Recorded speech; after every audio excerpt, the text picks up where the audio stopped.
independent thoughts, independent life. This is Chad Benson.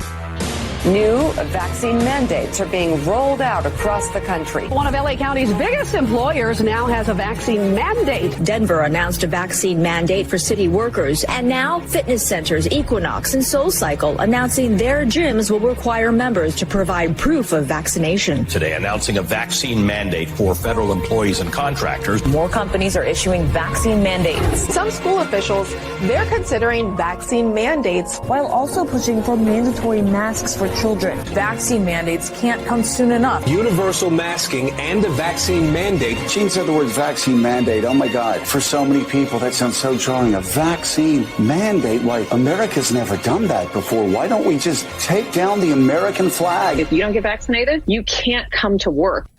Whoa.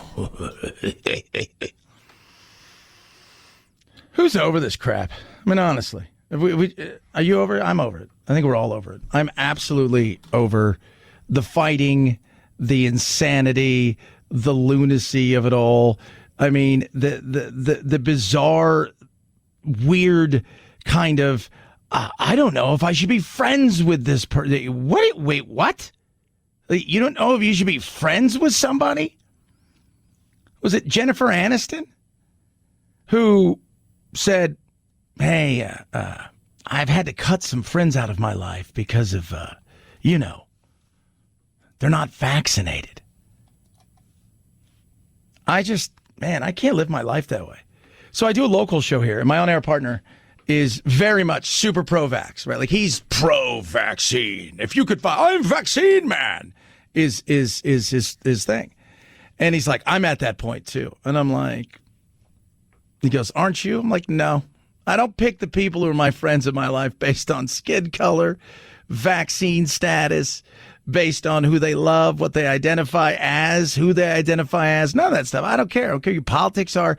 I just like good people.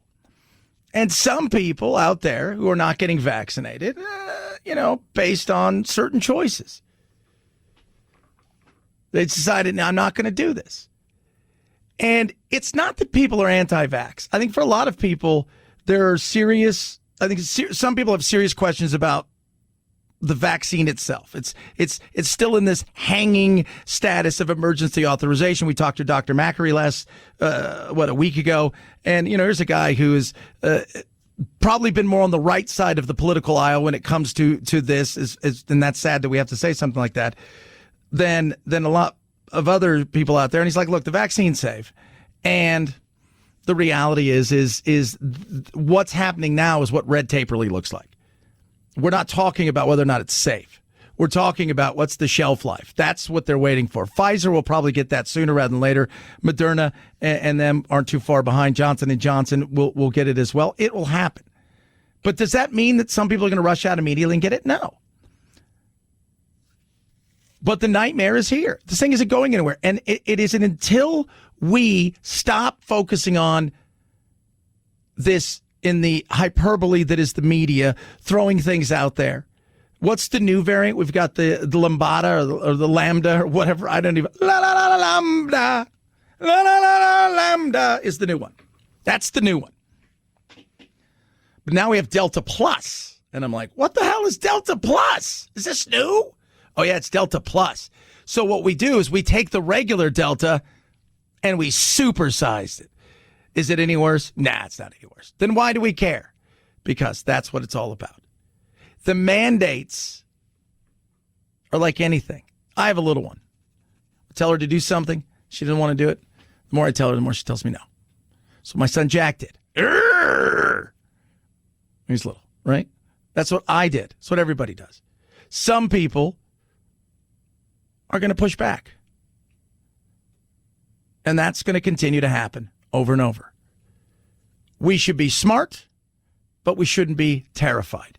We should be smart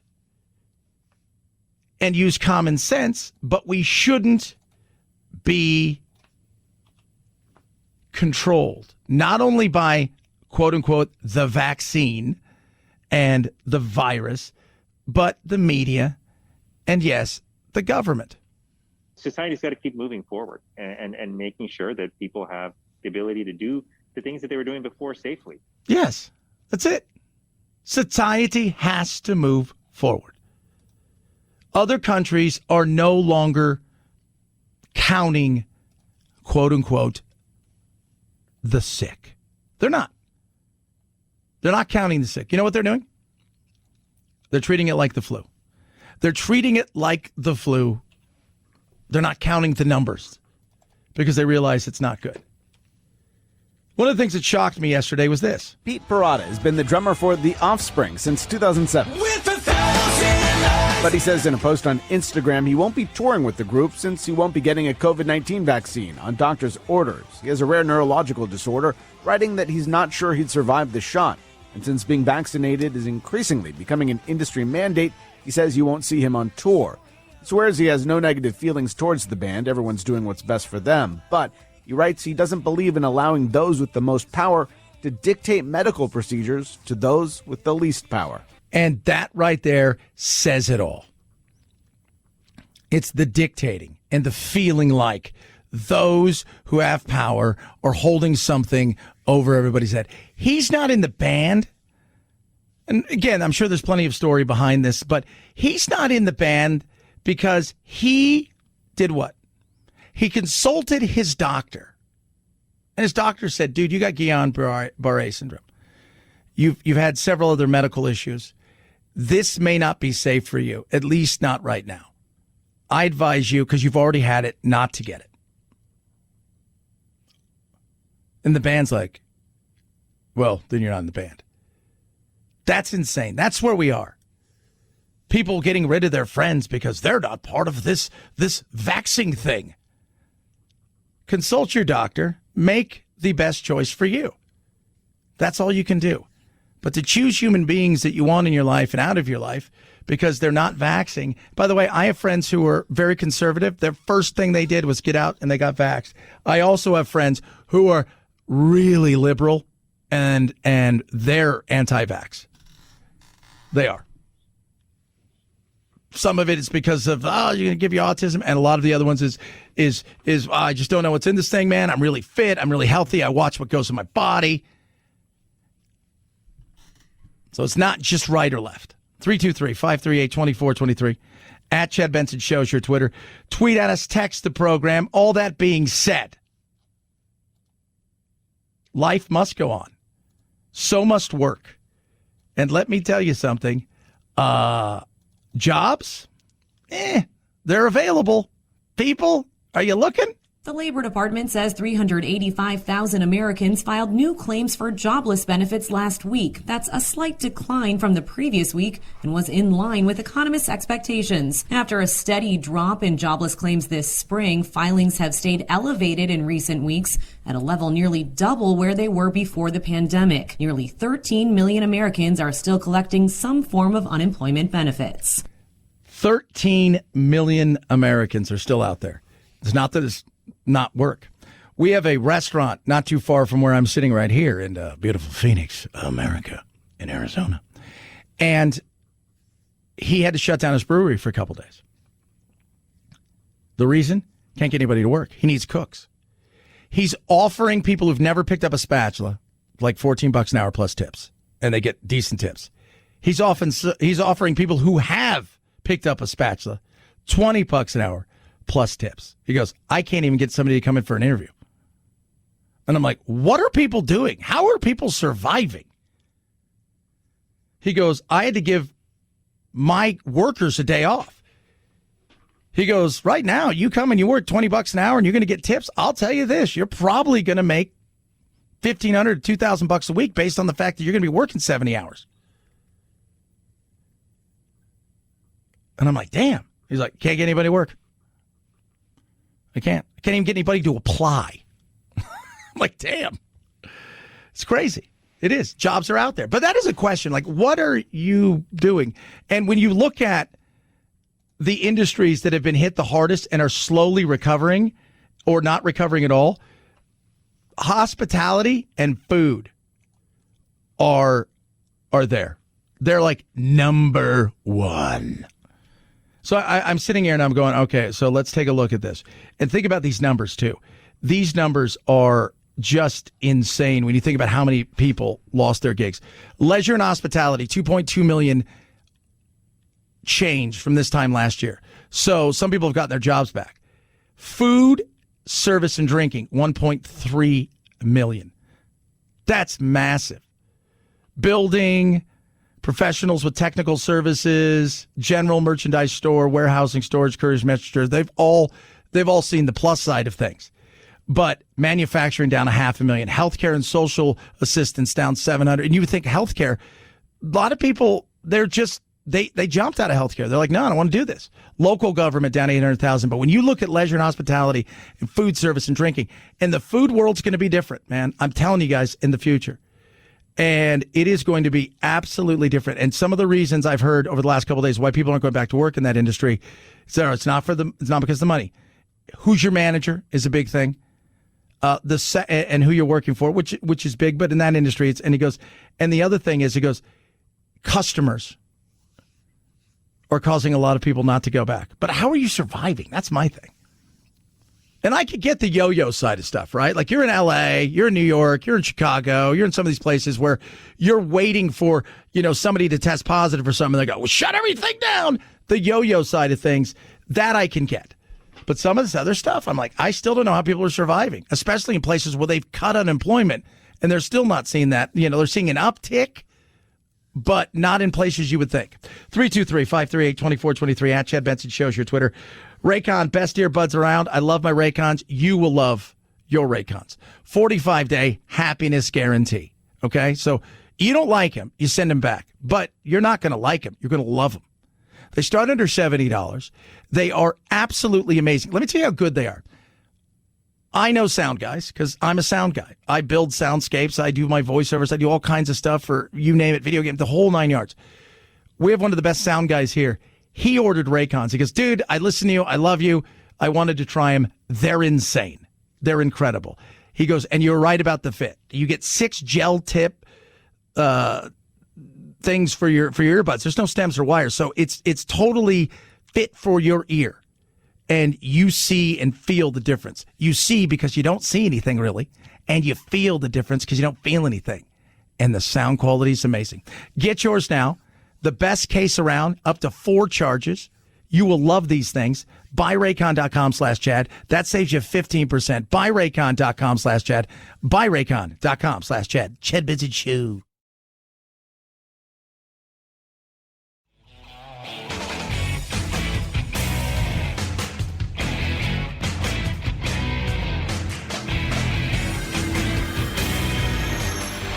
Podcasts are American as hot dogs, apple pie, football, and sushi. Oh my goodness. No. Okay, maybe not sushi. Next time you have a craving for something sweet and tangy, download a Chad Benson Show podcast. Boy, that is good. It's different because you get a little bit of saltiness. It's so good because it's sweet and salty at the same time. Get a taste on iTunes, iHeart, or Spotify and binge to your ears' content. Oh, yeah. You're listening to The Chad Benson Show. The pomp and circumstance.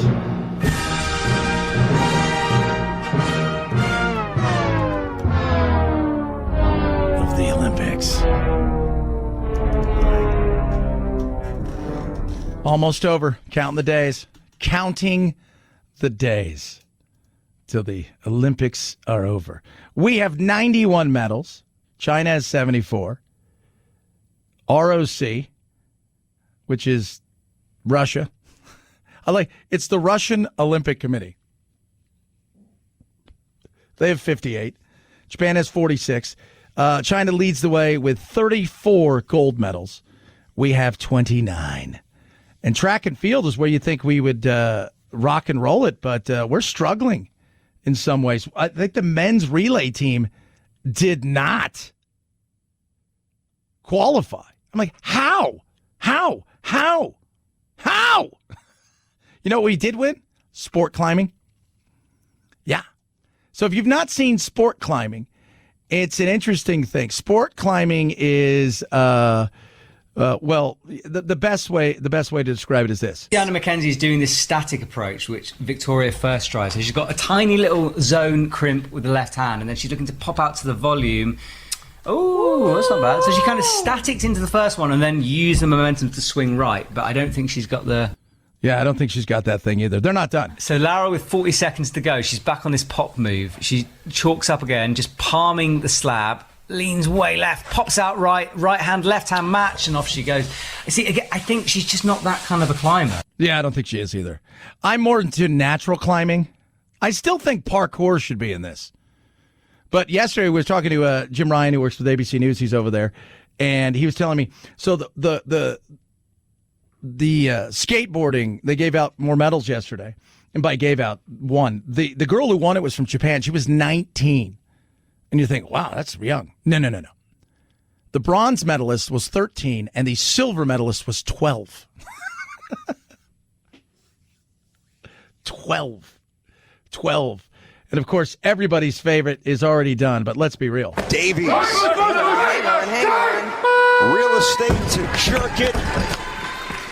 Yeah, because you got to jerk it. How about some more? Hit 230 kilograms total. 230 kilograms total, and you got to jerk it. Jerk it. Oh, my God. I do watch some of the stuff, but this whole thing has been crazy just watching it. I was telling my uncle last night, have you ever seen the Hunger Games when they get everybody together and they're going to call out somebody's name? That's what the Olympics are now. Please don't pick us. Please don't pick. And the group that will hold the next Olympics is Brisbane. Man. 323-538-2423 at Chad Benson Show's your Twitter. Tweet at us. Text the program. Love hearing from all of you. So Cuomo, he is steadfast and never going anywhere. That guy, he just, tell you what, he is just trying to do everything he can to fight for his political life. Talk a little bit about perception and reality. It's a very interesting thing. Remember the bird watcher incident last year? We touch on that straight ahead. Chad Benson Show.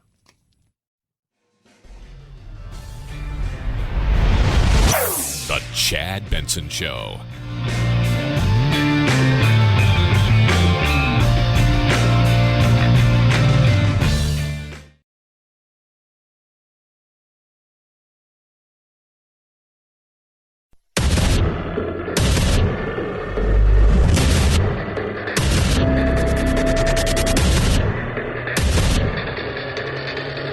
Independent thoughts, independent life. This is Chad Benson. At school, I wear 2 masks because I want to make sure I don't get sick. Oh, man. In Florida, though, we think it's really important that parents make decisions about whether kids go to school with masks or not. So if certain parents feel that they want their kids doing that, we're not going to prevent that. We have a lot of parents, including me, who doesn't think that's healthy for our kids to be wearing masks all day. That right there is the voice of Ron DeSantis. He's the governor of Florida. Kids in mass. That's the huge fight that's going to go on. Kids in mass, kids in mass, kids in mass, kids in mass. Should we? What's going to happen? I'll tell you this. Stepdaughter started school last Tuesday. Text message last night from the teachers went out to everybody. She won't be back in school till at least the 16th. Somebody in her class, but not in her classroom, I guess, has the coronavirus. And they've shut everything down. They were in school like a week and already done. It's the battle that's going to be going on across the nation. Kids, should they be in mask all day? No, here's the way it... And guys, you know what? Maybe we need to bring this. I think we do. I think we need to bring this back, even though we've only done it once and was kind of successful. As you guys know, that I like to do certain things. And one of the things I enjoy doing is fixing problems, right? I like fixing things. We should fix stuff if we have the chance. So, ladies and gentlemen, boys and girls, friends of all ages, it's another rousing and exciting episode of Chad Fixes. Now it's time for another episode of Chad Fixes Something, where he takes something that's not working right and fixes it. All right, so let's fix this. The mask fight when it comes to kids in school. Parents should have choice. I totally agree. If you're a teacher and you've been vaccinated, I think most teachers would go, look, the way that I would run my classroom is simply this, and I'm fixing this because I'm putting common sense out there. If you're having an outbreak, obviously there's a worry there. But outside of that, if you're worried about your kid getting sick, he shouldn't be at school, she shouldn't be at school. If you have somebody at home with compromised situation as far as their body goes, probably shouldn't have them in situations where they could be potentially catching and bringing something home. But the reality is when the kids are in the classroom, they're sitting at their desk, they shouldn't have their damn mask on. It's ridiculous and silly. If they get up and they have to go to the bathroom or something like that, okay.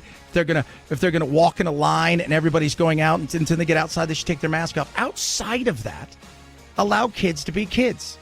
There is nothing data-wise that shows that this thing is killing children at an alarming rate. Have kids died? Yeah, they have. But they're going to die of the seasonal flu, and they're going to die riding their bike home, and it's a horrible thing, and we can all agree with that. But the reality of where we are right now is we shouldn't be having this fight. Allow parents to make the decision. And if you're a teacher and you've been vaccinated, what are you worried about? Honestly. Well, I could get sick. You're not. You're not going to. Chances of you dying from this are slim to none. And if you're not vaccinated, you've made that decision to not be vaccinated, you're not worried about it. The mask fight that goes on about does this work or doesn't this work, I think we all know for most of these things, it's a show. That's it. So how we fix a problem is allowing people to do what? Make their own decisions by giving them the opportunity, the data, to sit down and make a serious decision on what's best for them and their child. And for teachers, speak up. Say, look, you know what? We're not asking the kids to be masked all day. We're asking them to wear a mask in a certain common area, and that's it. That's how you go about doing things right. That's been another exciting episode of Chad Fixes Something. There you go. Simple and easy. I fixed something that was simple to fix. But politics gets in the way, and then, well, as we all know, you can't fix that. You can't. You can't fix anything when politics gets in the way. 323-538-2423 at Chad Benson Show is your Twitter. Tweet at us. Text the program. Perception and reality. You know, my uncle and I have we argue a lot about this. Perception and reality. And reality is reality. The problem is perception becomes everybody's reality. So if the reality is this didn't really happen, but everybody believes it has happened, and then when you find out later on down the road, well, it didn't really happen, it doesn't matter because everybody's made their judgment, not on reality, but on the perception of this, on the perception of whatever it is. We talk about this all the time when it comes to the police, right? We see a snapshot of a 15-minute, 20-minute ordeal, and we see 18 seconds of it, and we base our entire perception of that incident based on that. Not knowing what happened prior, not knowing what happened before, not knowing anything about anything. We're going to make that snap judgment. And when all of the stuff lines up and we find out what the truth is, and maybe the truth was whatever took place was that, or maybe, and in many cases, the truth was, oh, no, it was nothing like that for real. It's too late because everybody's already made their judgment. Case in point, last year. Now, you guys remember last year, the crazy situation where you had Amy Cooper. She is in the park in New York, Central Park. Her dog's off the leash. There's a black man who is a bird watcher, and, well, the rest, as they say, is history. Sir, I'm asking you to stop recording. Please don't come close to me. Please take your phone off. Please don't come close to me. I'm taking a picture and calling the cops. Please call the cops. I'm going to tell them there's an African-American man threatening my life. Please tell them whatever you like. I'm sorry, I'm in a ramble, and there is a man, African American, who has a bicycle helmet. He is recording me and threatening me and my dog. And I'm being threatened by a man in the ramble. Please send the cops immediately. And we're like, oh, Karen, what are you doing? Christian Cooper, not related to Amy Cooper, who was the African-American man who was bird watching with a bicycle helmet, said, well, that's a little bit of the irony. It had nothing to do with race. It was just a conflict between a dog walker and a birder. She basically pulled the pin on the race grenade and tried to lob it at me. She was going to tap into a deep, deep, dark vein of racism, of racial bias that runs through this country and has for centuries. Nah, it shouldn't be about race. It should be about bird watchers. Regardless of colors, you can't trust bird watchers. I think we all know that. So she lost everything. Job, the whole 9 yards, and of course, you can come out and apologize, but everybody had made their snap judgment. Late Sunday, her employer, Franklin Templeton, put her on administrative leave, tweeting, "We take these matters very seriously, and we do not condone racism of any kind." It was unacceptable. When I think about the police, I think of them as a protection agency. And unfortunately, this has caused me to realize that there are so many people in this country that don't have that luxury. And by the way, the police didn't do anything. They didn't come and taser him and beat him or anything like that. That's just... So that was the story. We're like, oh my God, she was Central Park Karen, right? Because based on the snapshot, and in this day and age, that's all you're going to get sometimes. And when we find out later on, people don't really care. So she was on a podcast and she talks about what took place. And remember, we see an incident in a moment. We had no idea what happened before. Her whole thing, maybe it changes your mind, maybe it doesn't, but at least it can give you perspective that, did she overreact? I think we can all agree with that. Did she do some Karen things? Yes. Were there other issues potentially before that? Possible. Screaming something to the effect of, get out of here, you shouldn't be here, or something like that.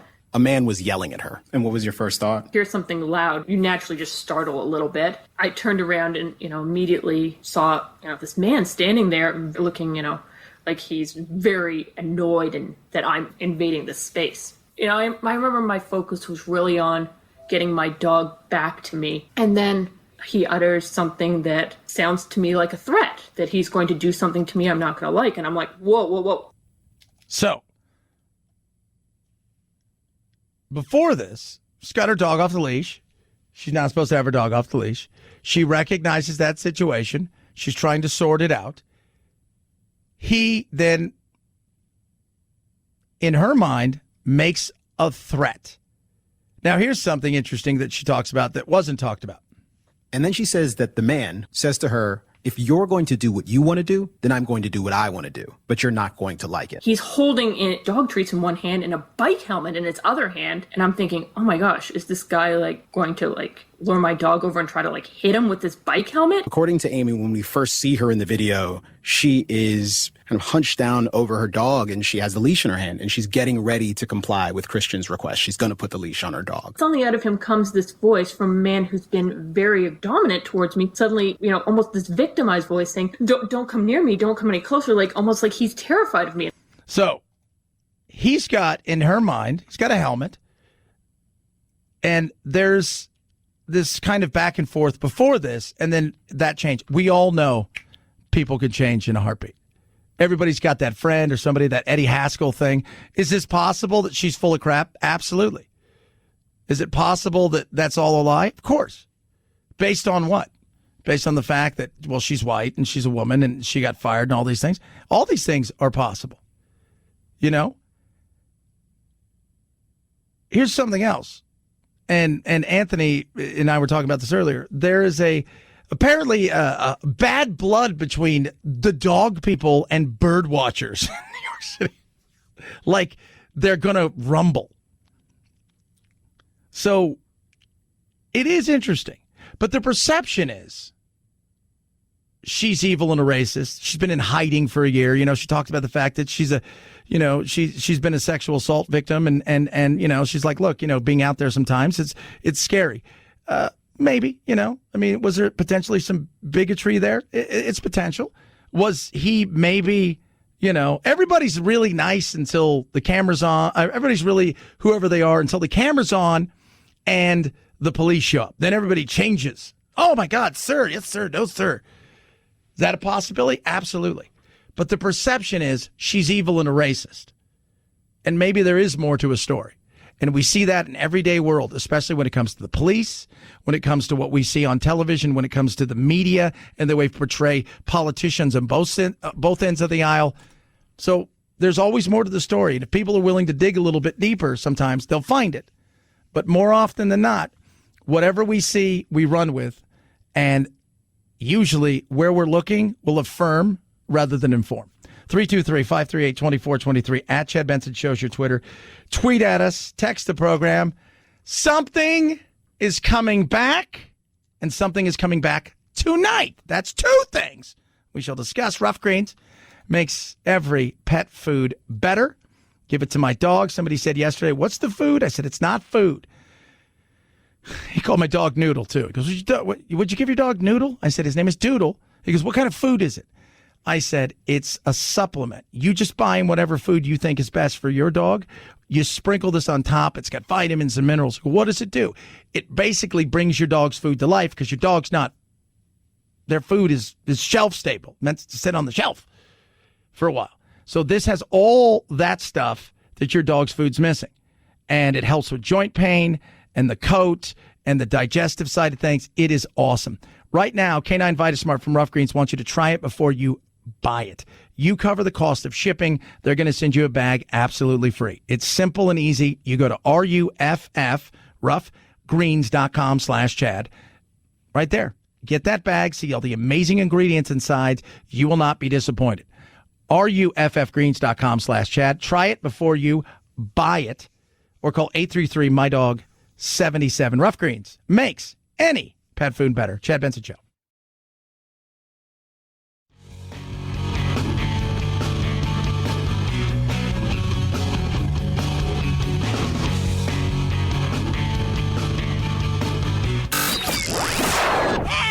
I can't take it anymore! Well, get over it.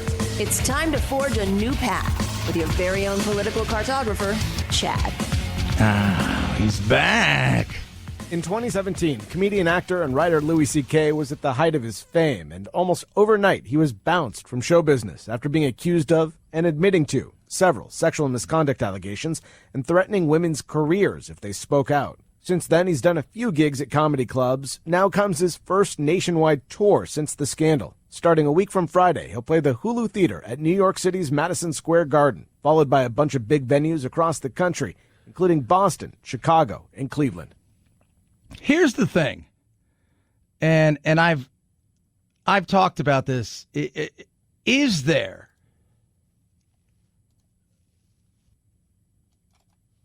a way back for people? And I think it needs to be a little bit more in depth than this, and we'll probably touch on it a little bit later. But is there a way back? Now, for him, it was a weird thing. There was no criminal charges filed. The things that happened, that were really weird, were awful. And I don't think, he is shying away from any of that, and I don't think he expects the world to forgive him. But is there a way back in society for people who have been, quote unquote, canceled? And I think that's a conversation we need to have. I do. I think it's a conversation we need to have because, first of all, running out of people to cancel. But secondly, we used to be a nation that, let's be real, somebody get big and they get too big for their britches and they get knocked down a peg or two. But we always like to come back. And nowadays, we don't like a comeback. We don't want it. If you try to come back, we're going to stomp you. And is there a way back? We're just talking about that Amy Cooper lady. Is there a way back? She's just been hiding for a year. You're always going to be known for something like that.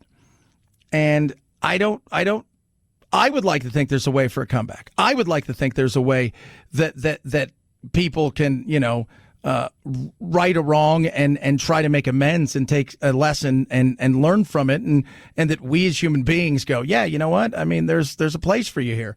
But I don't know. I mean, we're not talking about people who are sexual assaulters and the Weinsteins and the Cosbys. But I just think in general, I think we need to have that conversation. The other thing coming back, bye-bye Olympics.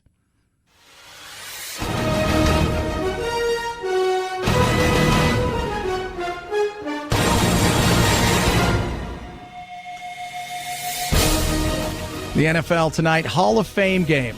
It's official. There will be some NFL players on a field tonight playing a sporting event called football. The Hall of Fame game, the Dallas Cowboys and the Pittsburgh Steelers tonight. It's going to be on Fox. I will probably watch some of that. That's how much we love sports and football. I don't know how many, like these guys tonight, you might get a few reps from a Dak or from a couple players you'll see, but most of these guys are just going to be trying to make a team. Man, it's just nice, isn't it? Oh, I'm excited. Oh, boy, am I excited. 323-538-2423. At Chad Benson Show is your Twitter. Tweet at us. Text the program, Chad Benson Show. This is the Chad Benson Show.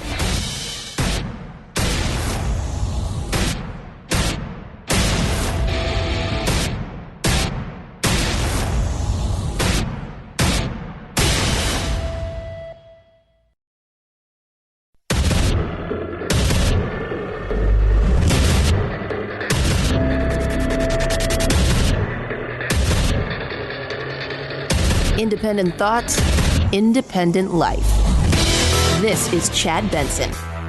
New vaccine mandates are being rolled out across the country. One of LA County's biggest employers now has a vaccine mandate. Denver announced a vaccine mandate for city workers. And now fitness centers Equinox and SoulCycle announcing their gyms will require members to provide proof of vaccination. Today announcing a vaccine mandate for federal employees and contractors. More companies are issuing vaccine mandates. Some school officials, they're considering vaccine mandates while also pushing for mandatory masks for children. Vaccine mandates can't come soon enough. Universal masking and a vaccine mandate. Gene said the word vaccine mandate. Oh my God. For so many people, that sounds so jarring. A vaccine mandate? Why, America's never done that before. Why don't we just take down the American flag? If you don't get vaccinated, you can't come to work.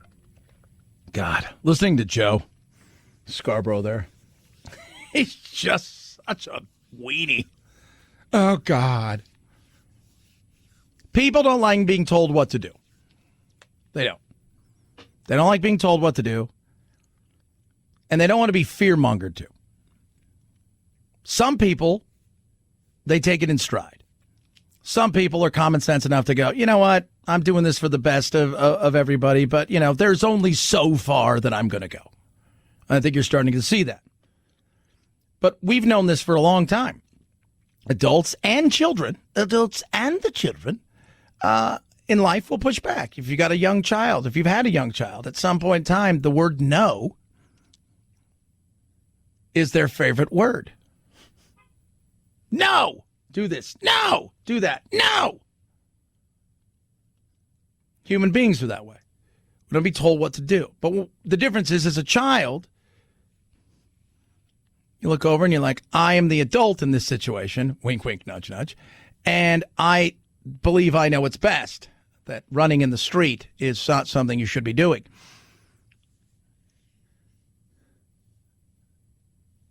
But the reality is, you eventually got to allow kids to learn that they're going to be around the street.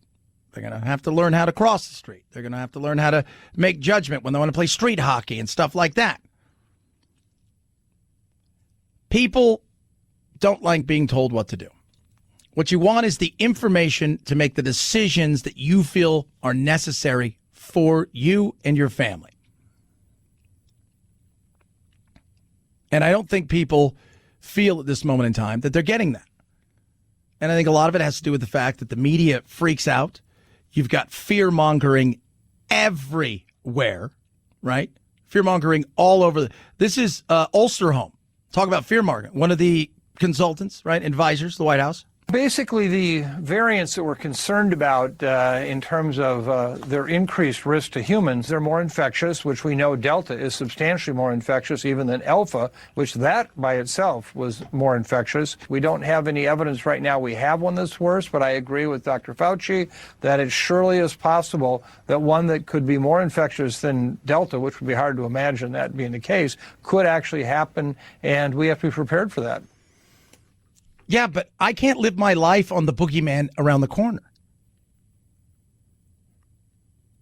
I got to cross the street. I got to walk by this corner. And I could be cautious, but it shouldn't stop me from trying to cross the street. Right? And that's the fear-mongering. But when reality sets in, you realize, Surgeon General Murty, if you have 165 million people who are fully vaccinated, a small part of 165 million is still a lot of people. So you may hear about people who are vaccinated who have breakthrough infections, but the vast majority of time, those will be mild or even often asymptomatic infections. But wait, I just heard from the other guy who said, we should be terrified. No. Common sense. What works best in your life? If you don't want to get this for whatever reason, the beauty of our country is we give people to have the opportunity to have a choice. We may not like their choices sometimes, and it may affect us. But this entire time we've been told, get this thing. Now, I'm fortunate enough to be in a position where I can call people that I respect who are doctors, who are, who work in the pharmaceutical industry at a high level and chat with them about whether or not this thing was safe. And I did this months before it was getting to the point where you knew it was coming out. And, in some places it was out, but you had to be like 83 to get it and stuff. And all of them assured me, look, these things are safe, right? These things are safe. So I made a decision of what I was going to do. I said, I'll get it. I've had the thing, but I made the decision. And I don't think we should have government, and they're not, forcing you to get these things. They should encourage you. You should try to reason with people.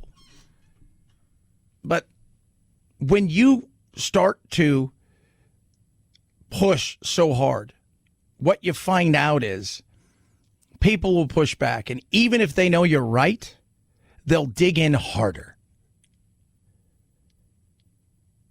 And that's sad. That is sad. I think more people will get this eventually. And I do think once it becomes, quote unquote, no longer experimental authorization for emergency use, whatever, I think more people will be apt to get it. But there's still going to be a group of people that will not get it based on all kinds of things. Not all of it's because they're on the right side of the aisle. Some of them is because they think they're super healthy and that this is something that they don't need. And that and for some people, it is because they think that it's the mark of the beast. Can't reason with some people, and you let them do their thing. But where we should all look up is at government and saying, look, here's the deal. Don't treat us like children. Allow us to make our own decisions. Don't BS me. Give me the data, and I'll go from there. 323-538-2423 at Chad Benson Show is your Twitter. Tweet at us. Speaking of never going away, can we just say, I think he's going to do everything he can to not go anywhere. And we're talking about Cuomo.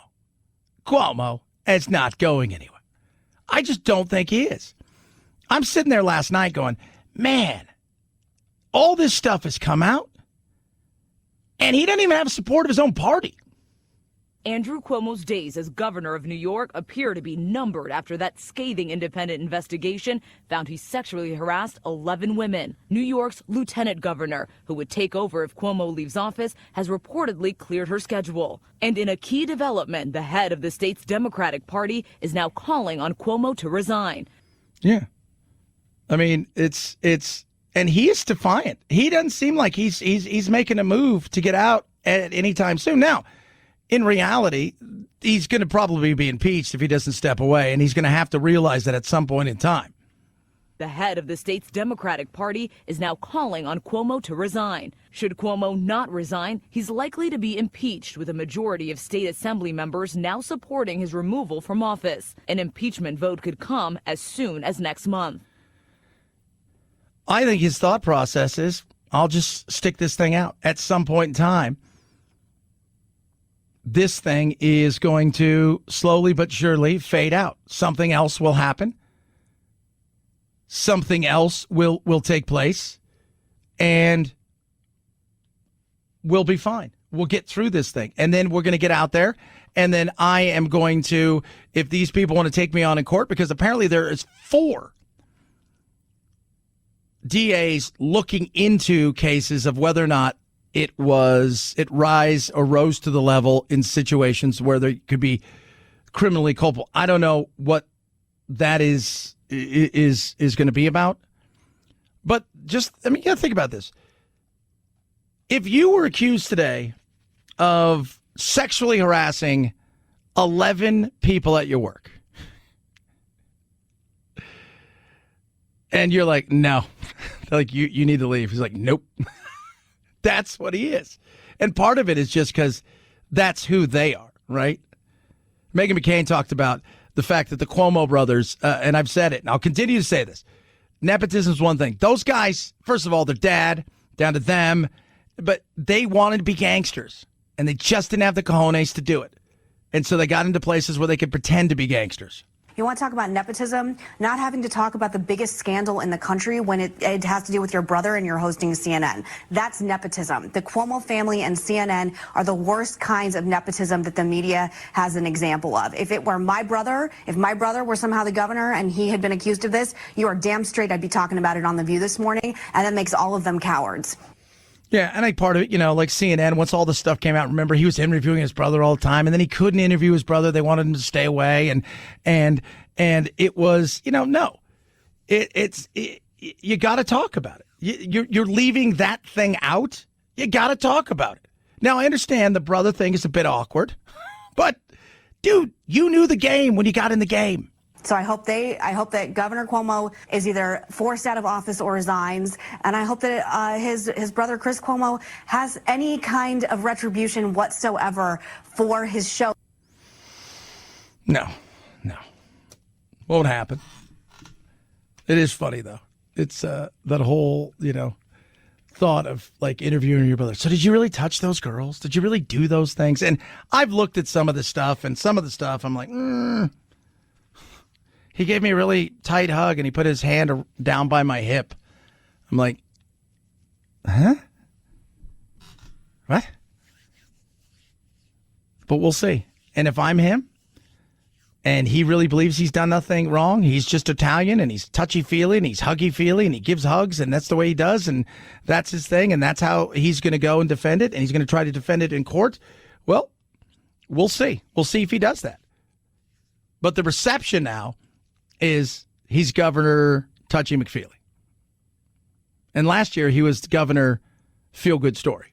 323-538-2423 at Chad Benson Show's your Twitter. Raycon, best earbuds around. I wear my Raycons every day. Got a lot of editing to do, doing soundscape and putting stuff together for all kinds of stuff. And I need my earbuds, and I need them because I don't like having headphones on. I just, when I'm doing editing, because I'm always swiveling around. I'm always trying to do stuff. I do it in 2 or 3 computers, and it just, having these is great. Plus, I can wear them all day, and I don't have to worry about my ears hurting or my head getting sweaty or any of that stuff. These things are amazing. 45-day happiness guarantee. Several colors to choose from.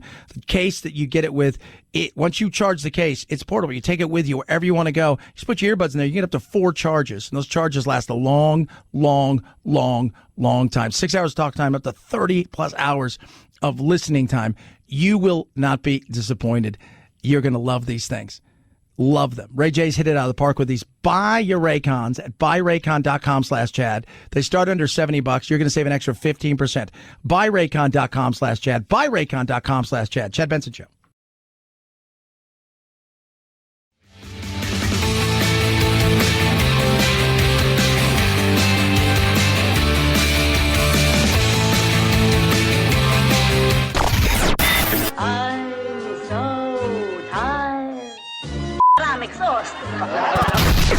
If you're part of the politically exhausted majority, don't fear. Your time to be validated and rejuvenated is here.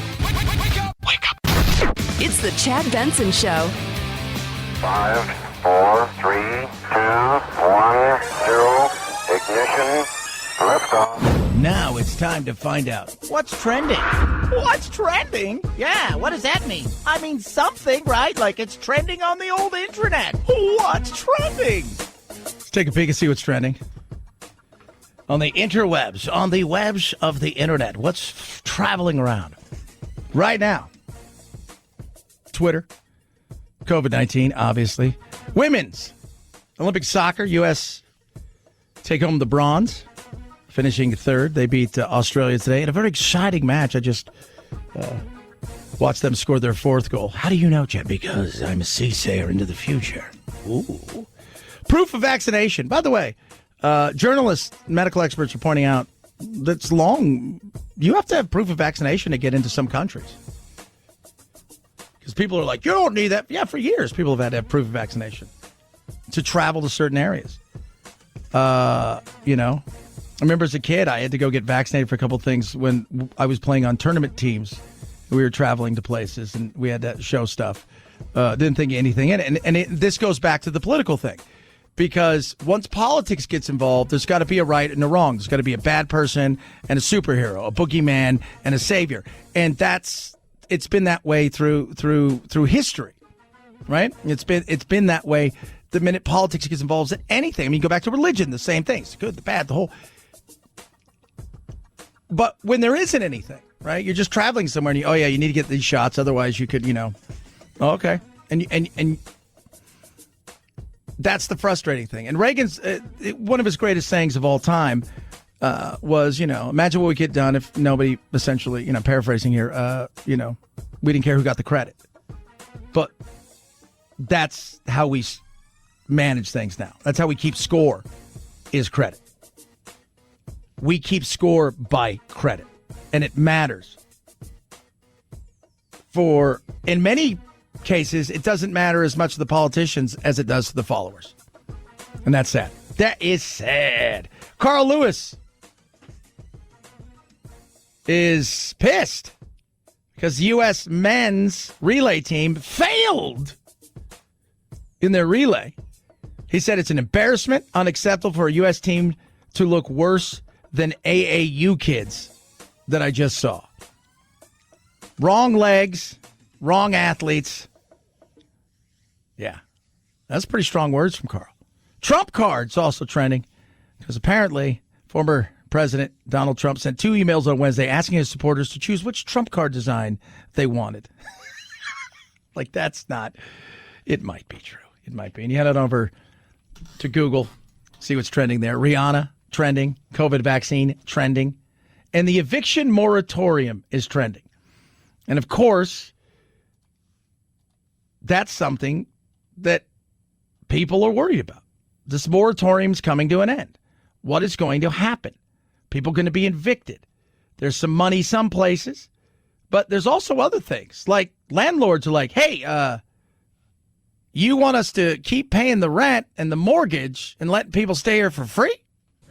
Thank you, Jen. There's been a major push here recently to protect tenants from being evicted right now. Why isn't more being done to help the landlords who are struggling to pay their bills because they're not being paid?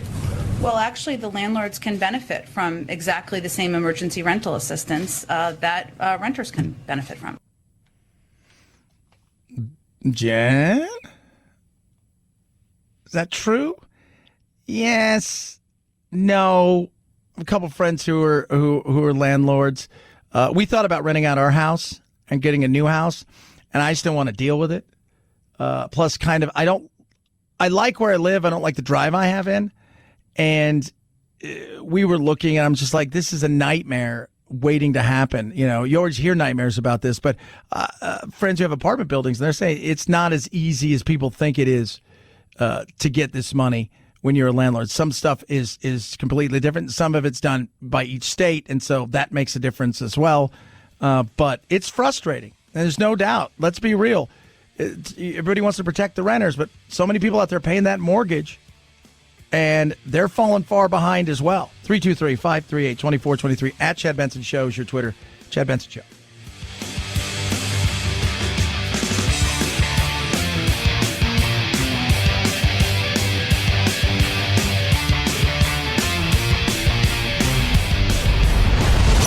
The Chad Benson Show.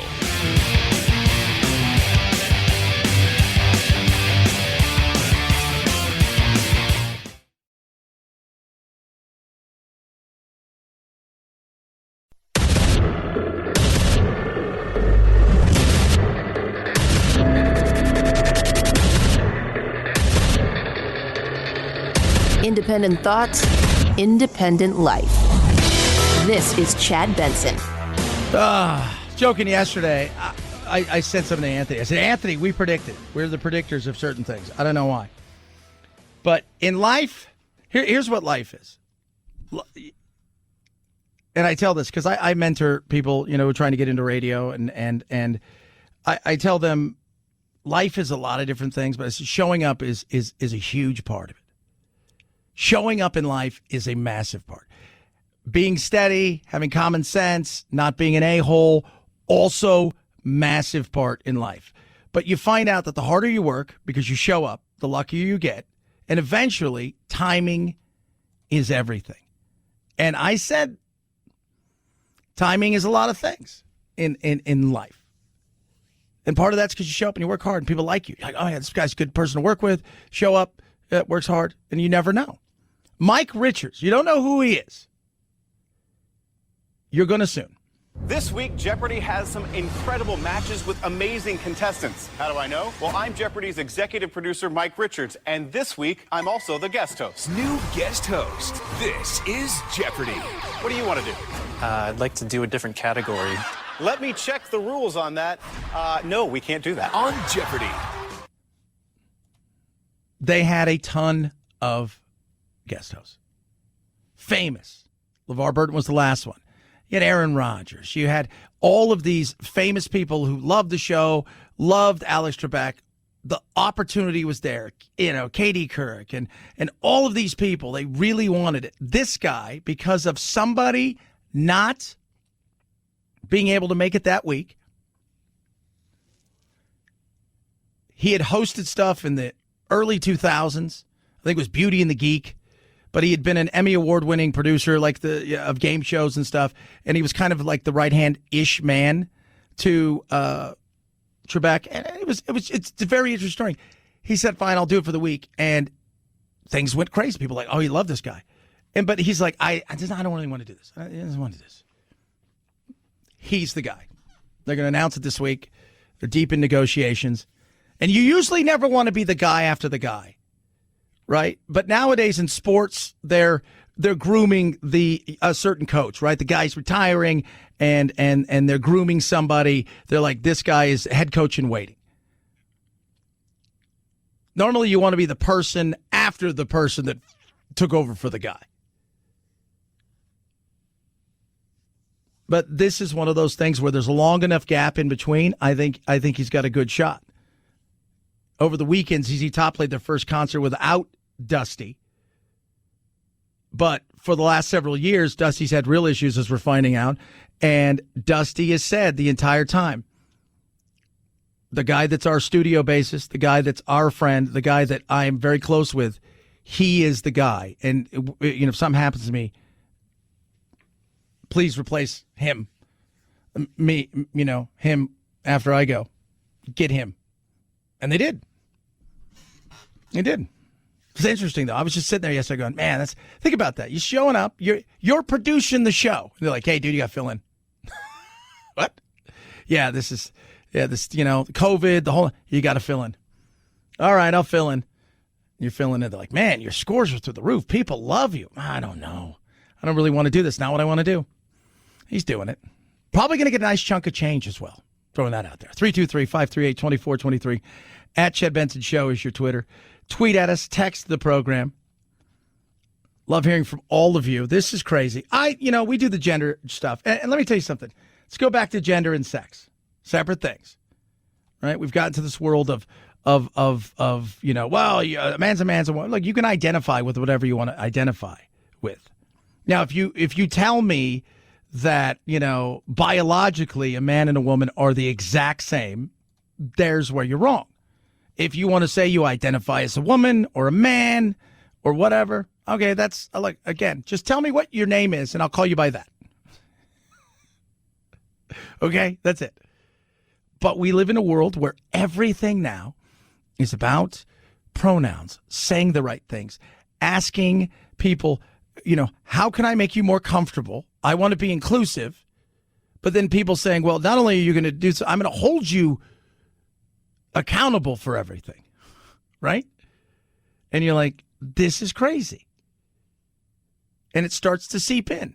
And sometimes you're like, where are we? How did we get here? Well, we got here because as we allow certain crazy to do things, this is what happens. A lot of the people using kitty and pup and bunny self-pronouns are neurodivergent minors. It is a very common neurodivergent experience to feel a disconnect from being human and from the societal expectation of the gender you were assigned at birth. So when you have this intersection of feeling a disconnect from being human and a disconnect from the societal expectation of gender, whether you're neurodivergent or not, when this intersects, you get noun self-pronouns and animal noun self-pronouns. No, you don't. You don't get to be an otter. We joked. I joked for years. In fact, you can go back. When I was working out at K-News in Palm Springs, we did a flip-flop where on a Friday, I did the morning show and the morning guy did the afternoon show. And we had this funny zoo-like thing. And I had my uncle make up something, and I think I had him make us up as this gender. Instead of gender, we had switched bodies, and we were animals. And I joked, I'm like, this is coming. No, it's not. No, you're not an otter. Like, you're not taking your kid down. It's like, oh, my kid thinks he's a beaver. Yeah, well, I got to respect his pronouns. My other kid's a woodchuck. We call him Chuck. We're taking him down to the river. We're just going to leave him there. If you are not comfortable using someone's pronouns because you assume it's kink for some weird-ass reason, don't interact with them and just shut up about it. You're not an otter. Who calls somebody they, them? That's where we are.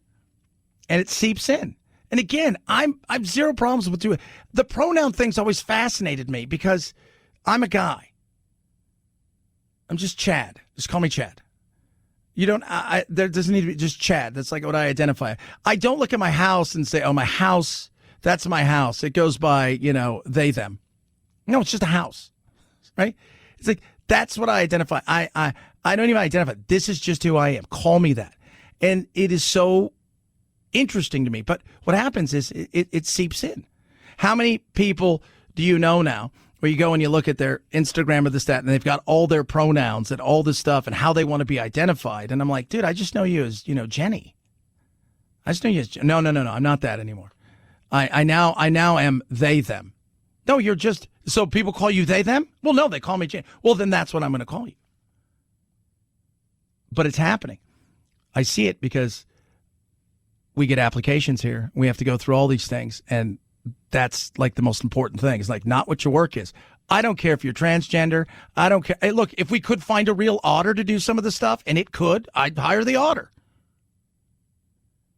But when you're into, my uncle had this great talk last night about trying to be so woke, especially in the entertainment industry, that you forget about entertaining.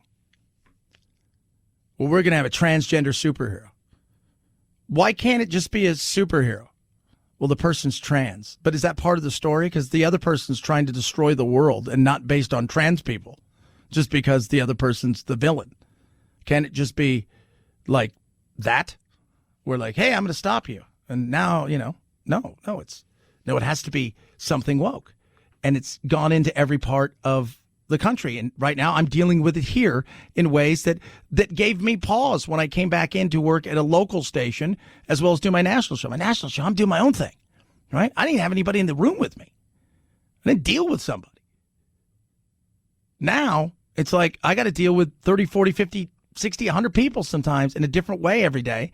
And it is a weird world now. It's like everything is a landmine potentially. I also wanted to let you all know that I'm comfortable with both masculine and feminine gendered terms. Some examples of masculine gendered terms are like dude or man, like hey dude or what's up man. And some examples of feminine gendered terms are like hey girl, hey queen, that kind of stuff. I know some people use these in a gender neutral way, but it's important to remember, even if you're planning on using them in a gender neutral way, they are still gendered terms. So some people may not be comfortable being called them. It's always best to ask. She wants to be called queen. I like that. Even though I'm comfortable being called feminine gendered terms, please don't call me cis if you're not another Indigenous person, unless I've invited you to. Cis is a term of endearment within the Indigenous community that we use to identify each other. So I'm not comfortable being called it by non-Indigenous people. Never call me cis in a sarcastic way. Because nobody else would use the word cis. Nope. Just like nobody else would ever get on a surfboard. Yesterday, the skateboarding was won by Japanese people, right? Like these two young girls won the gold and the bronze. And I'm like, oh, they culturally appropriated because what? Because nobody else was ever going to put wheels on a board.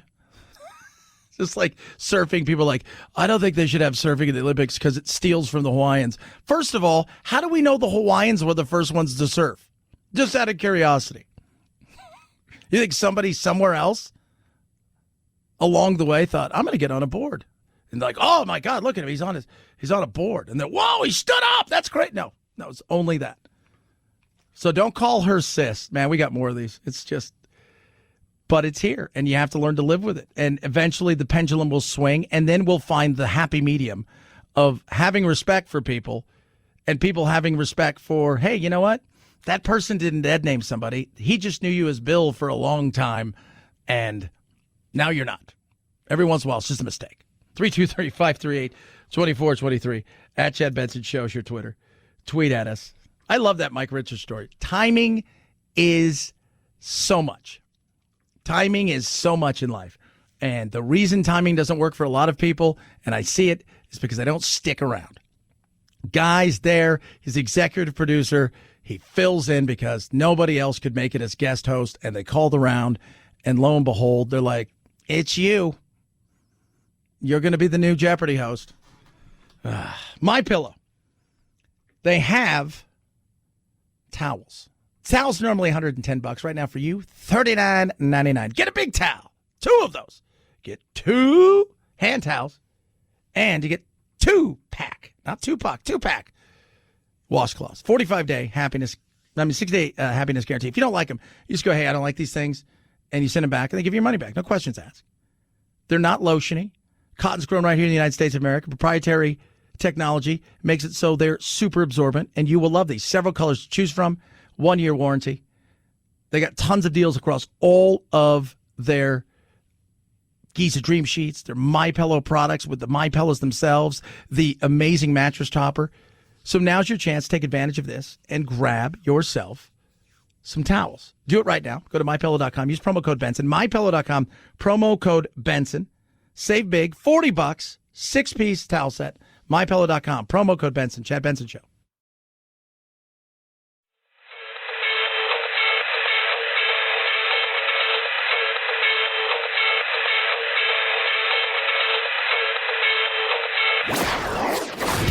Don't let the Washington Beltway strangle you. This is where the exhausted majority comes to refuel, realign, and reevaluate. This is Chad Benson. While Anna Ortiz mixes a drink, the general manager of Stockton's Sugar Mediterranean Bistro gets a helping hand, in this case, a robotic one. Right now, I send food to the table right there in the middle while I get drinks for somebody else. Staff loads the meals onto the robot's trays, and with markers that look like dominoes taped to the ceiling, here comes the robot. It whirs, moves, and delivers. Oh, I thought it was great. We were excited to get to see it. We were excited when it brought us our food. We even took a picture. Can't find somebody? Build something. Oh, what are you going to do? We're going to build something. We'll find a way. Find a way to make things easier. And we'll figure out how to do more with less. And if we have to, we'll do it with robots. This is a restaurant in Stockton, California that's got robots. Well, why is that? Because nobody shows up for interviews. We touched on earlier. We have a place here, one of a very successful brewery, one of those cool breweries that you go to, and they had to shut down a couple days this week. They can't find cooks, and they're offering, if you've never cooked, you're going to get $14 to $16 an hour if you've never picked up a spatula, and you're going to get tips. If you've cooked, you're going to get $20 an hour plus tips. He can't get anybody who come in and interview. Does this lady have the same issue? What do you think?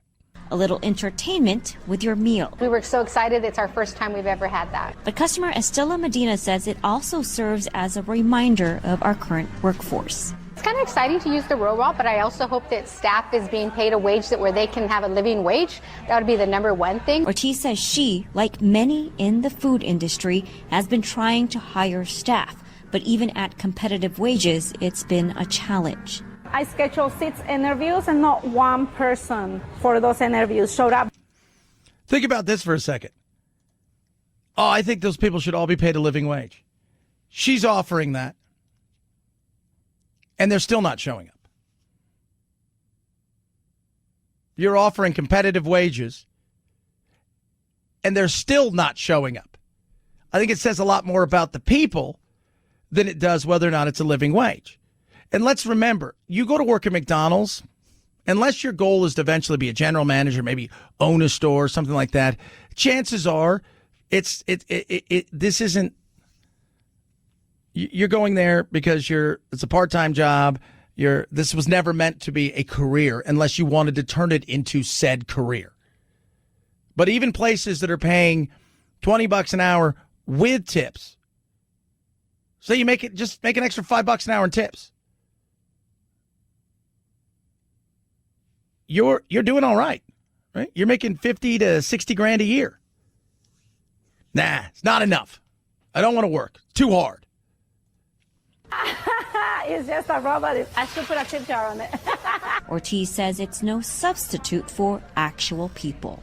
This thing by no means replace an employee. By no means is taking somebody's job away, because we still want to hire people. We still want people to come in and work with us. But nobody does, so we don't have a choice. 323-538-2423. At Chad Benson Show is your Twitter. Tweet at us. I mean, let's just here's something that's going on right now. Passengers stranded everywhere. Spirit Airlines struggling. What are they doing? Spirit saying the cancellations are due to several overlapping issues of weather, system outages, and staffing shortages. Now they're offering double pay to flight attendants who pick up extra shifts. Double pay. Double pay. Stop, start. Some of it is the pandemic. Some of it is the fact that we've offered people the opportunity to stay home and they've taken advantage of it. And I do think some of it is there is a certain sense of this workforce that feels they're owed something and they don't want to work anymore, not for that kind of stuff. And they want other things. And they're looking at all this, these inequities, and they want some of that. Half of it in life is showing up. You work hard. You watch what happens. How luck and things start to come your way. Harder you work, the luckier you get. Chad Benson Show. This is the Chad Benson Show.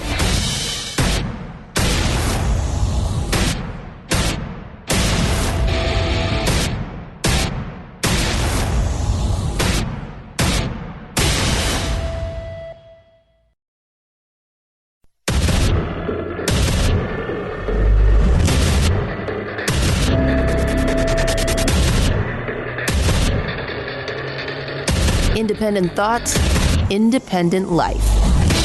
This is Chad Benson. School should be the safe place to go. There's two ways to do it. get vaccinated. We're really pushing that in Arkansas for our high school kids, those above 12. But those under are very vulnerable. The Delta variant is a concern to us. That's Asa Hutchinson, governor of Arkansas. Asa's 70 years old. He's termed out. Ain't going to run for anything, it looks like. He's done. Governor Ducey out here in Arizona, who wanted to be Trump's best friend, has an eye on a bigger prize in politics. Both of them did the same thing. Inside of bills, they put in laws that prohibit mask mandates. Asa Hutchinson is looking around and seeing his state being ravaged by high numbers and overworked healthcare facilities and realizing he's got a problem that he needs to deal with. And he's changed course and say, all right, we're doing stuff. And we're going to change this law, and we're going to put in some emergency measures that allowed schools to do what?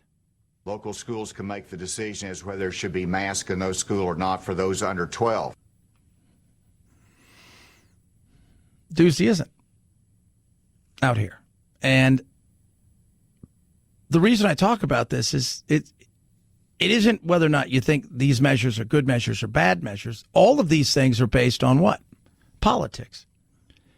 When you're out of office and you're heading to out of office, you got nothing to worry about. You got to please anybody. Right? You've done your time, right? And it's one of those things while you're doing all of the stuff and you're shaking hands and you're kissing babies and you're kissing ass and you're begging for money and you're trying to appease to this group over here and it's over now. Now you can come at it with like, I don't care attitude. I want to do what's best. And that's the sad place that we are in the world of politics. Is so many things are done based not on the political, right thing to do. Like this is the right thing to do. Screw the politics. It's based on the absolute right political thing for myself. Oh. And that's sad. I would say, you want to find an honest politician? Show me a dead one or a retired one. They're the ones who will speak their mind. They're the ones who are going to come out and go, you know what? We should do this. Why? It's the right thing to do. They're not telling you the whole truth. Or we should do this. Why? Because that's the best thing for this, and takes special interest out of it and puts people in real positions. And they don't change, right? Like they're then all of a sudden, oh yeah, it was a complete liberal, even though it's conservative, and vice versa. Where they change is the fact that they can realize that a lot of the stuff that they base everything off of is crap. Both parties have been hijacked by people who enjoy power, and the principles of the parties are thrown out the window.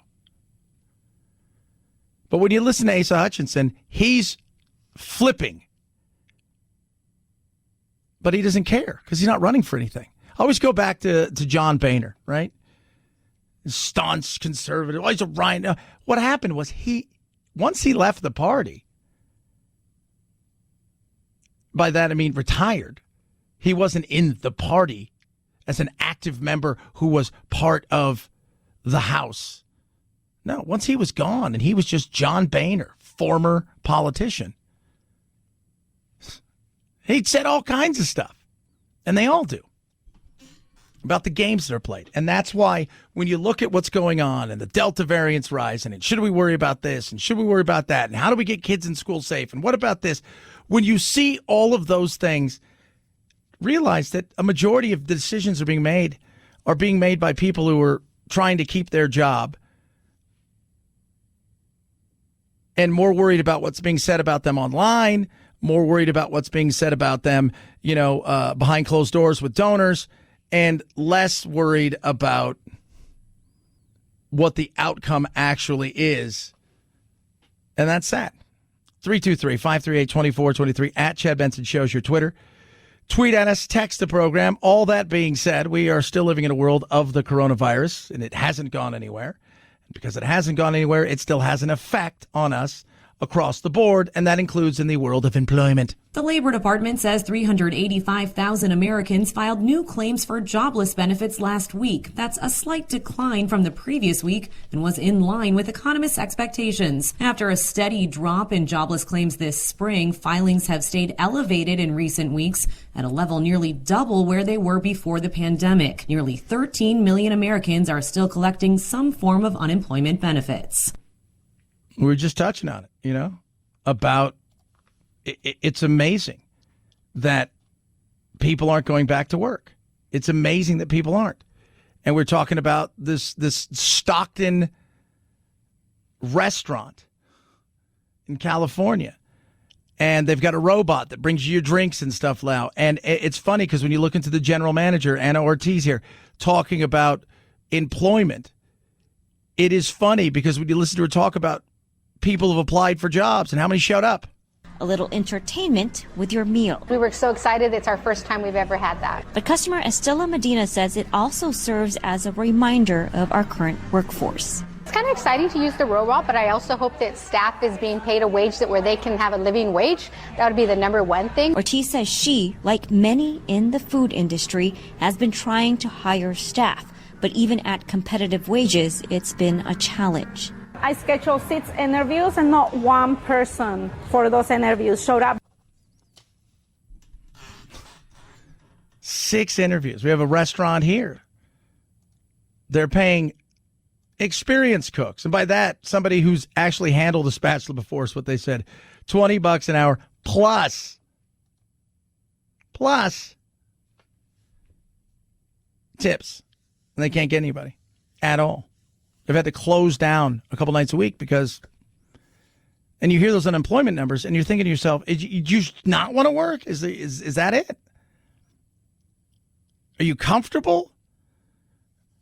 Did the pandemic make you rethink your career and you've gone back to school? Or are you just at a position where you're like, you know what? I just don't want to work. Not in this industry. Is it the industry itself? Because when you look, hospitality and leisure, they lost 2.2 million jobs. And 1.3 million in the food industry. It's almost 4 million jobs between them. Is it people you don't want to be around? Which I could get, but you need a job. You got to pay rent, right? Like that's something. It's crazy. I've been thinking to myself, you're getting $20 an hour, and it's all about a living wage. So you got to pay a living wage, right? You got to pay a living. Of course, yeah, you should pay a living wage. And let's remember, a living wage to a 40-year-old compared to a 16-year-old should be different. You need gas money and to learn some responsibility and a little change to walk around in your pocket. This person over here has a family. Those are separate things. But at $20 an hour, and they said they're working like 60 hours a week, my goodness me. I mean, you are doing, you're kicking some butt. And they're offering you tips. I mean, you could, in theory, be just crushing it every single week. Be on pace to make 70, 80 grand with the amount of hours. But people won't show up. It's living wage. What's officially living wage? If you can't live off 60, 70 grand, that's not a living wage. I don't know what is at this point. But there's something going on where people just don't feel like working. We're having it here. We're having issues here finding people that'll show up. They'll get hired, they'll show up, and then they won't show up again. Like, I can't make it next week. I can't do this. Calling in sick. And I'm like, man, is there something in the water that we don't know about? 323-538-2423 at Chad Benson Show is your Twitter. Tweet at us, text the program. Are we going to need booster shots? Now, I've got Moderna. Delta's the dangerous one. You've got Lambda coming next, and you got Delta Plus. But I hear a lot about Pfizer, but what about Moderna? Right after vaccination, there is some real-world evidence coming out from public health officials showing that our vaccine does protect against Delta. That's the good news. But again, the concern here is, well, how long does that last? Nobody knows. That's just it.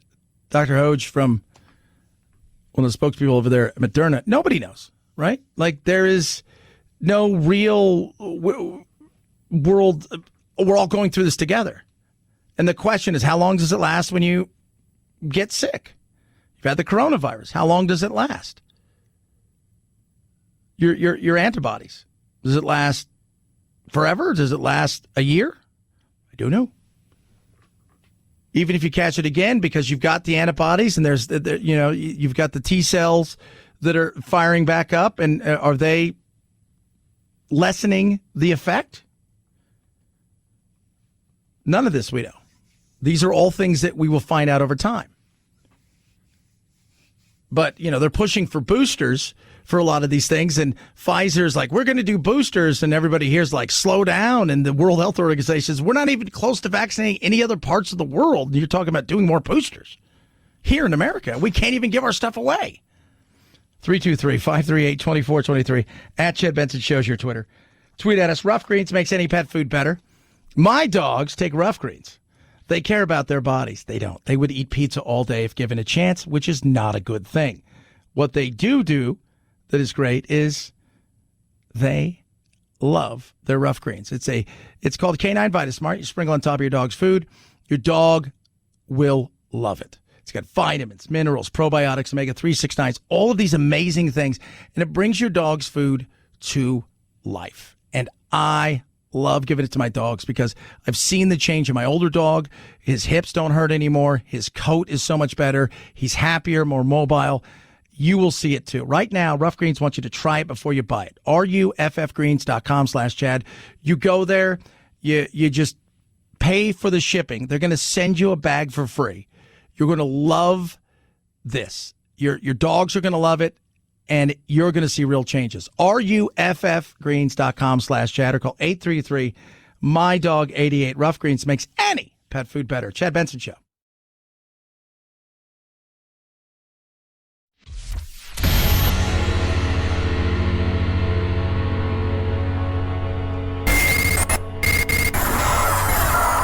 No fake outrage here. Just the real thing. The Chad Benson Show.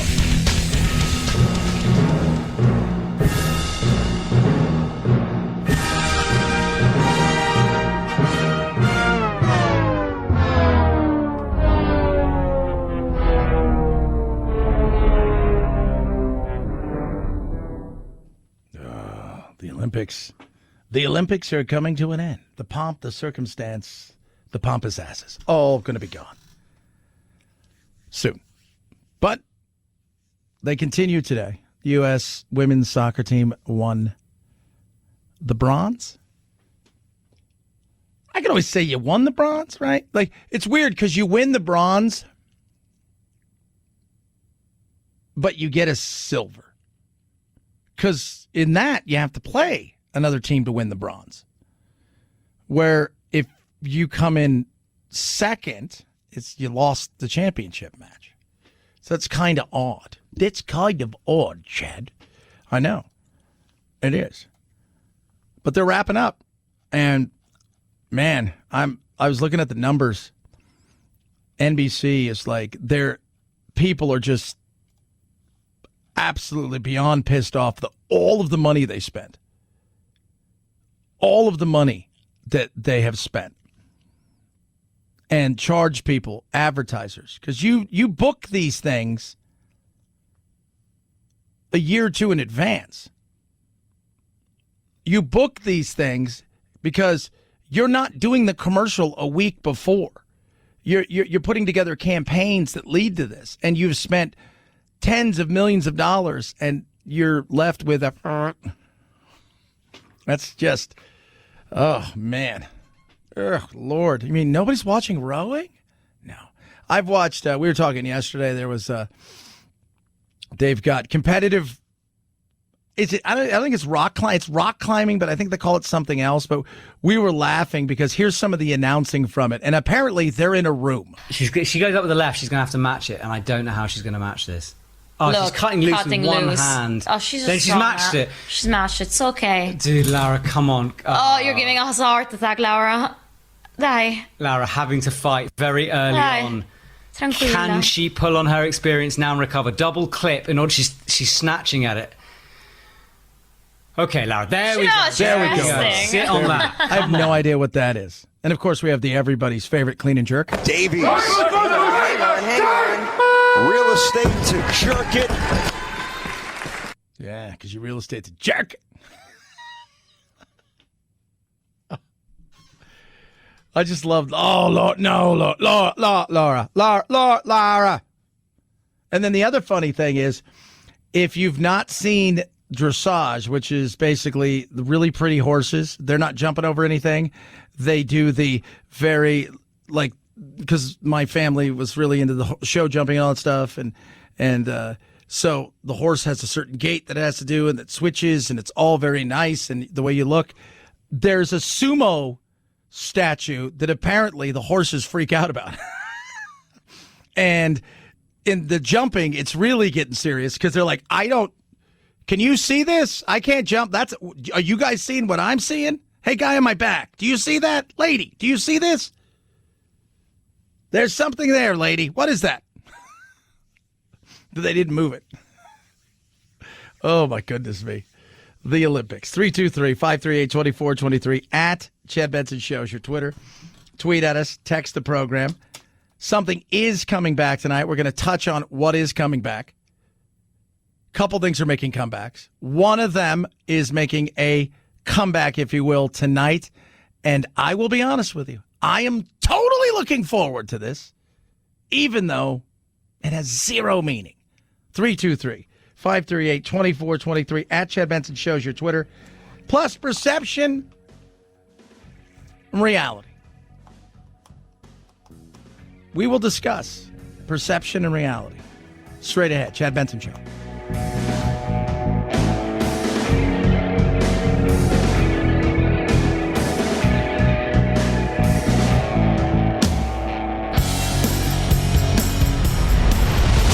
The Chad Benson Show.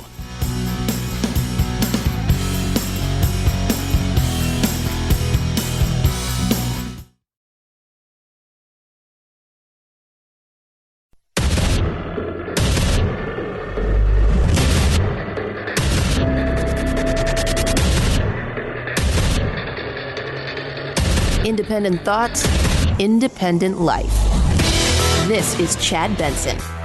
New vaccine mandates are being rolled out across the country. One of LA County's biggest employers now has a vaccine mandate. Denver announced a vaccine mandate for city workers. And now fitness centers Equinox and SoulCycle announcing their gyms will require members to provide proof of vaccination. Today announcing a vaccine mandate for federal employees and contractors. More companies are issuing vaccine mandates. Some school officials, they're considering vaccine mandates while also pushing for mandatory masks for children. Vaccine mandates can't come soon enough. Universal masking and a vaccine mandate. Gene said the words vaccine mandate. Oh my God. For so many people, that sounds so jarring. A vaccine mandate? Why, America's never done that before. Why don't we just take down the American flag? If you don't get vaccinated, you can't come to work. Force them all to do it. Force them all to do it. Force them. Do you think that people should get vaccines? Yeah, I think you should get vaccines because they're awesome and they work. And we don't have things like polio. We don't die from childhood diseases like a lot of other countries have issues with. Because we got vaccines and we have access and these things work. Zero problems with that. Do I think it should be mandated? No, because I think we like choice in this country. Should it be encouraged? Yes. It should. But we don't live in a world of having a conversation about, like, should we mandate this? No, we shouldn't mandate this. Shouldn't. But businesses are going to. Businesses are going to mandate these in the coming weeks.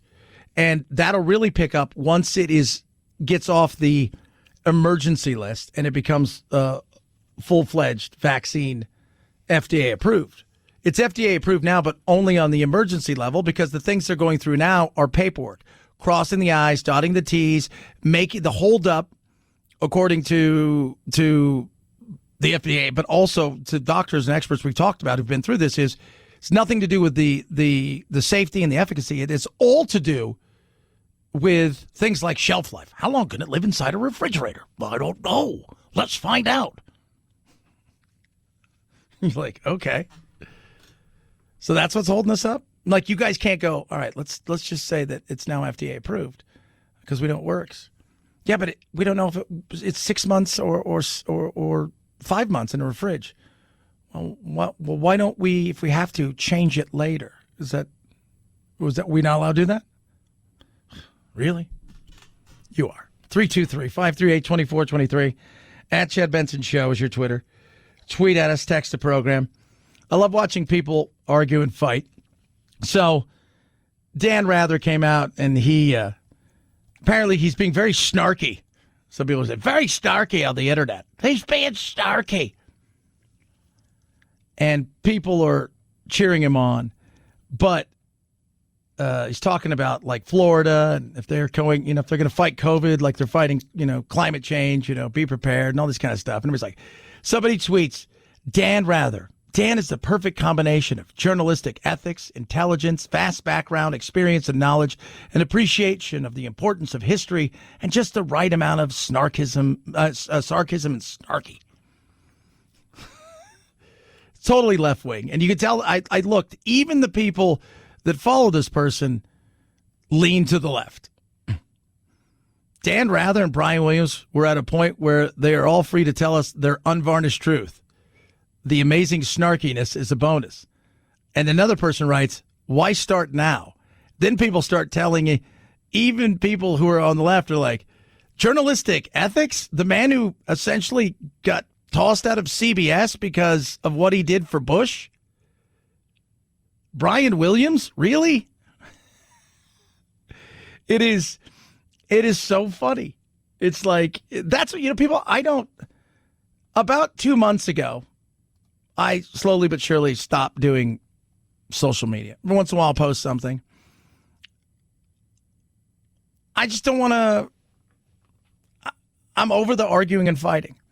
I'll throw something up every once in a while, breaking news stories, and just add like here's the news story, and then people will argue about it. But I don't want to be, I've got my show. I want to get my opinion out there. I've got my show, right? I've got I'm fortunate enough to go do this.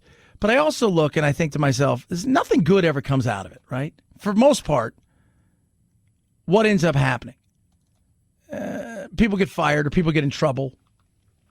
They think that is who you are. And it's a frustrating thing because it should be fun. And we should be able to exchange ideas. We should go there and talk about stuff. And we can have differing, and it's not like that. It stopped being even political, and it became a vast wasteland of a-holes, trolls, horrible people. It's nuts. And when you lose context, too, in things, and people believe, oh, that's who you are. No, you're not understanding. I've explained to you, you don't understand the context of that. Doesn't matter anymore. We always joke about, my uncle and I always argue of perception and reality, right? Well, reality is reality. Yes, it is. Here's the thing. Most human beings now, they see something, they make a snap judgment, and to sway them is nearly impossible anymore. Case in point, a little over a year ago, you guys might remember this. She was the first Karen that really went viral, that became a story. There was lots of Karens, mass Karen, this Karen, but she was the Central Park Karen. Amy Cooper was her name. So Amy Cooper out with her dog in Central Park at the Ramble, dog's off the leash. It's a black guy who's bird watching.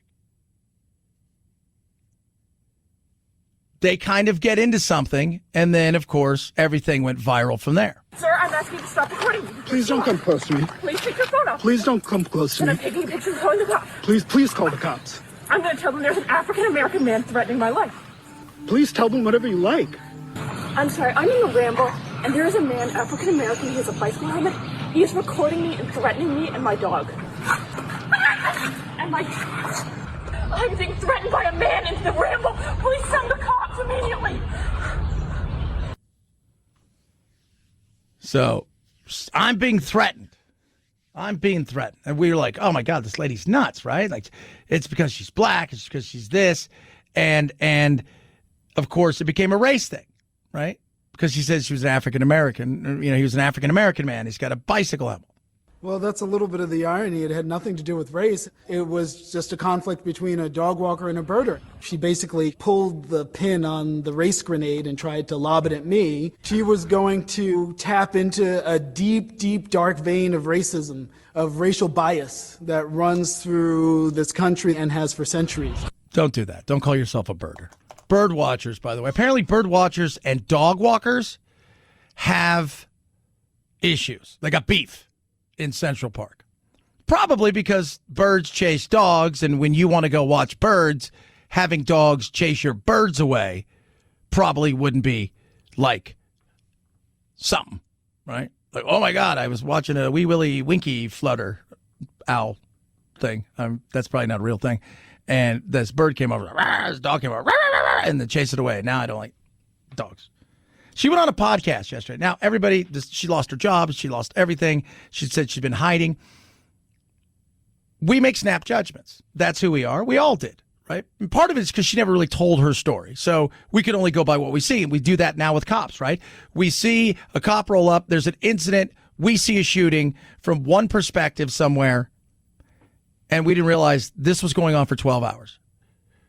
It started early in the day. It's the second time they'd been there. This had been going on for an hour. That person who got shot had beat up a woman or tried to rob somebody. The cops were told that he's got a gun, and they show up, and then we make a snap judgment on something, and we're like, oh, all cops are racist, or this is what cops do. And then you find out later on. But by then it's too late, right? It's like when they do a retraction in the paper, they don't put it on page 1.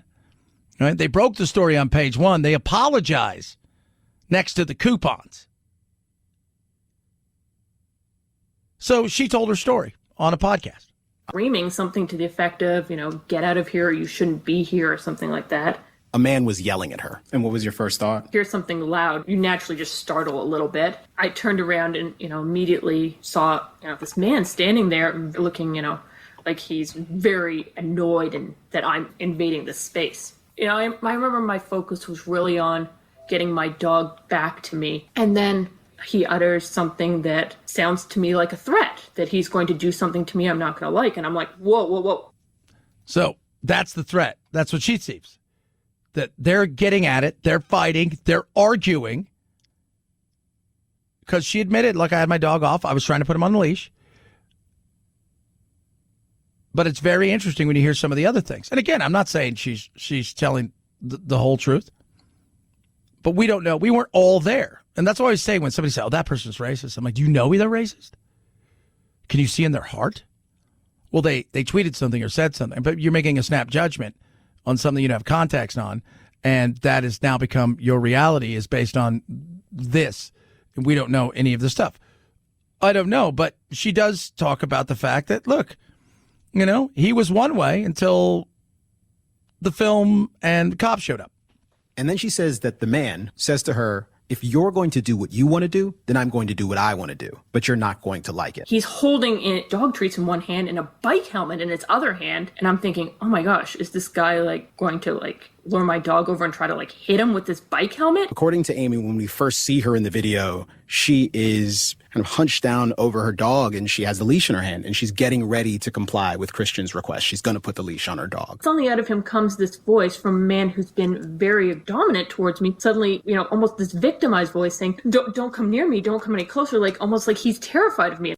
Well, birders are that way because they're birders. That's what he called himself. A bird. Don't do that. Why does a guy who's at a place where you're watching birds have dog treats? That's a fair question to ask, if that's true. Again, but the perception is she's evil, she's bad, she's a racist. She's all of those things. She talked about she was a sexual assault survivor, but doesn't make it, one of the things about it. But it's okay. I mean, there's some questions there, but it goes to show you, we see a snapshot of something and we make judgments because that's kind of what life is anymore. It's a snapshot. We're taking in hundreds of thousands and millions of data things a day that we're TV and computer reading, all of these things. And sometimes it is a snapshot and we don't know the whole story. Does it, when you look back, it's like, what did she, well, she said she was an African-American man. Well, if you had to describe somebody and you're talking to the police, what would you say? He's a man. What's he look like? I don't want to tell you. Okay, well, that's not going to help us. I don't know if she's telling the truth or not. And part of this is she's allowed this to go on a long time. But yeah, I mean, she lost everything. She got canceled. It's crazy. But there's two sides to the story, right? What is it?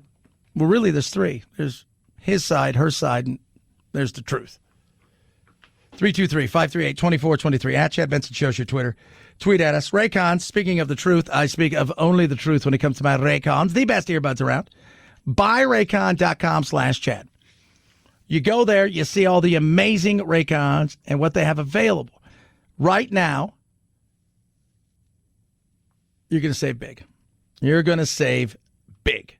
So Raycons are incredible. The capsule they come in is a charging capsule. You can get up to 4 charges with it. You get 6 soft gel tips that go right in your ear that makes sure that you choose the one that fits your ear perfectly. There's no stems. There's no wires. 32-hour battery life. So the capsule charges the earbuds so you don't have to. Great phone capabilities, water resistant, Bluetooth enabled like that seamlessly. They start under $70. 45-day happiness guarantee. 100% satisfaction for 1 year. If you don't like them, send them back, and they'll replace them. So, like I said, I don't think it's working right, or the dog ate him, and send them back. No questions asked. They'll replace them. And if you're within the U.S., which you are, free shipping. Start under $100. Get yours now. You got the everyday earbuds. For a little bit more, you can get the performer earbuds. Both are incredible. Both you will love. BuyRaycon.com/Chad saves you 15%. BuyRaycon.com/Chad. BuyRaycon.com/Chad. Chad Benson Show.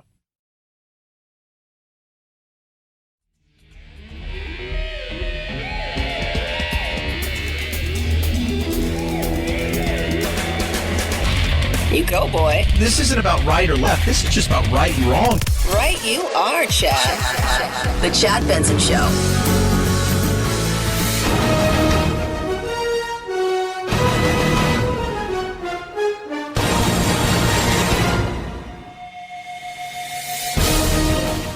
The NFL is back in earnest, kind of. Tonight, the Hall of Fame game kicks off preseason. Next week, it really gets rocking and rolling. But yes, the NFL starts tonight. And you've got the Cowboys and the Pittsburgh Steelers. Oh, my Lord. A week from tonight will be a full slate of games. Everybody's going to be in action.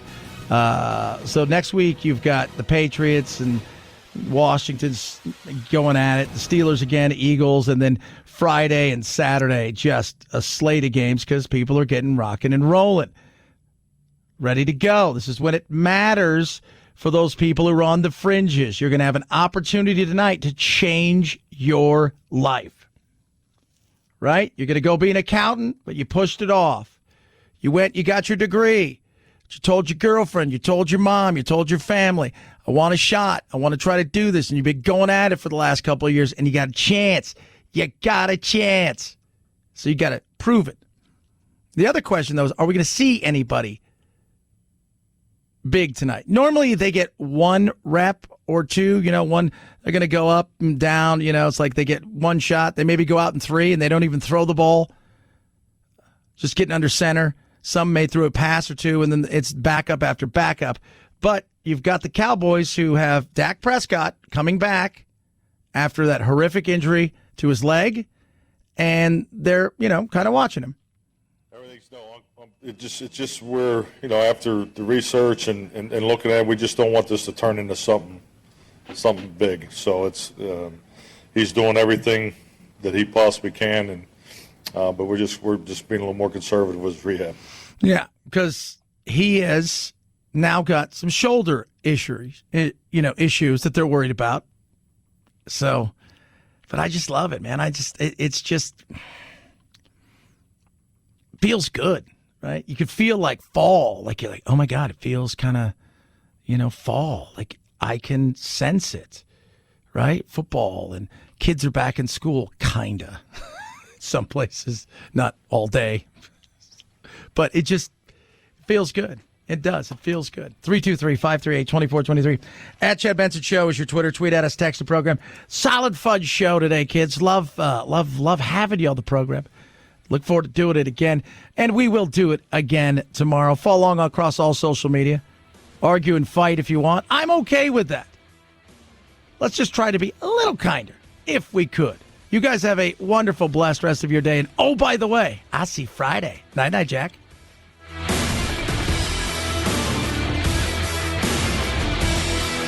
This is the Chad Benson Show.